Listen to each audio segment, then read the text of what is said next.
In this video, I'll be analyzing the song Gucci Gang by Lil Pump. Okay, right off the bat, we have Gucci and Gang. Okay, now let's break this down. Gucci, of course, representing those with a lavish lifestyle, the one percenters. And Gang, referring to, of course, an organized crime organization with a purpose of facilitating wealth. The two together, Gucci Gang, are a commentary on how the 1% is guilty of committing unspeakable acts right under our noses solely for their continued agglomeration of wealth and power. Spend 3 racks on a new chain. Here, Pump is telling us that we're all slaves to the corporate elite, still in chains, though expensive chains, to make us feel as though our overlords care for us.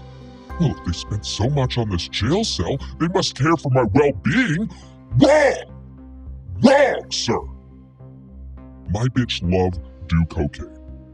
Okay, the CIA is notoriously known for supplying drugs to low-income communities to essentially destroy them from the inside out.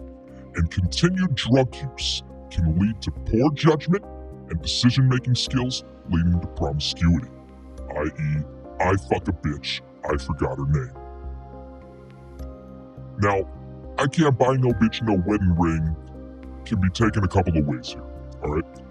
1. Underfunded schools in low-income areas provide no education options relating to fiscal responsibility and wealth acquisition.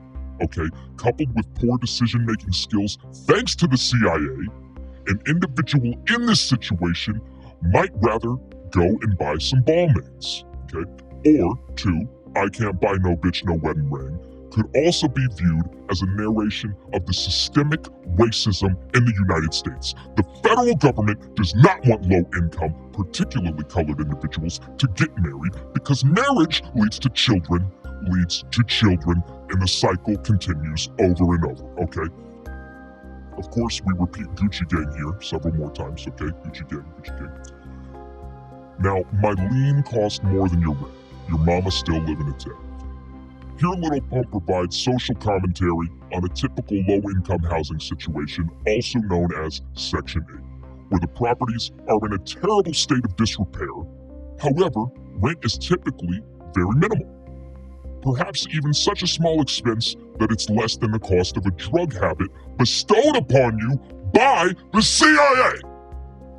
Still slinging dope in the jacks. Once again, thank you to the CIA. Me and my grandma take meds. Now, Pump is saying that these issues are systemic, across generations. Even grandma is not an exception to the rule, because none of this shit be new to me, not to grandma either. Fucking my teacher, call it tutoring. Okay, public schools in low-income areas, again, are typically so underfunded that poor-performing students likely have no opportunities to meet with tutors. However, Pump has, on at least one occasion, unfortunately, it was only under sexual circumstances. Bought some red bottoms, cost hella G's. Once again, excessive spending stemming from a lack of economical education in these inner city institutions. Fuck your airline, fuck your company. Now, I think what Pump is saying here is that many CEOs are so wealthy that they have their own plane, and perhaps their own airline, and that fragrant display of their wealth makes Pump irate.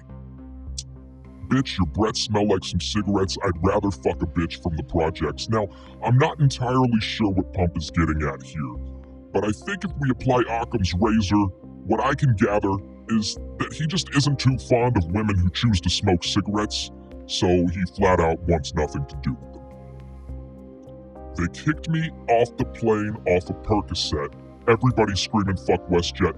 Now, I think this is more of an allegory for police misconduct, okay?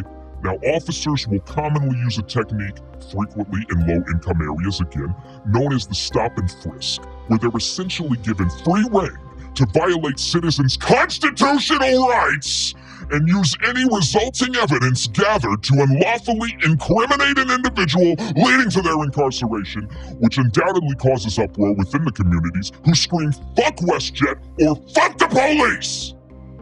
Now, Little Pump still sells that meth. Although Pump has made it out of the projects, the mentality remains, forever ingrained. Still poor decisions being made, hunting on the wrist, sipping on tech, and unbridled promiscuity.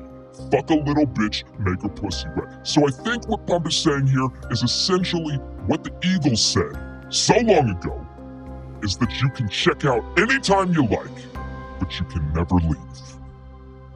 How fucking believe.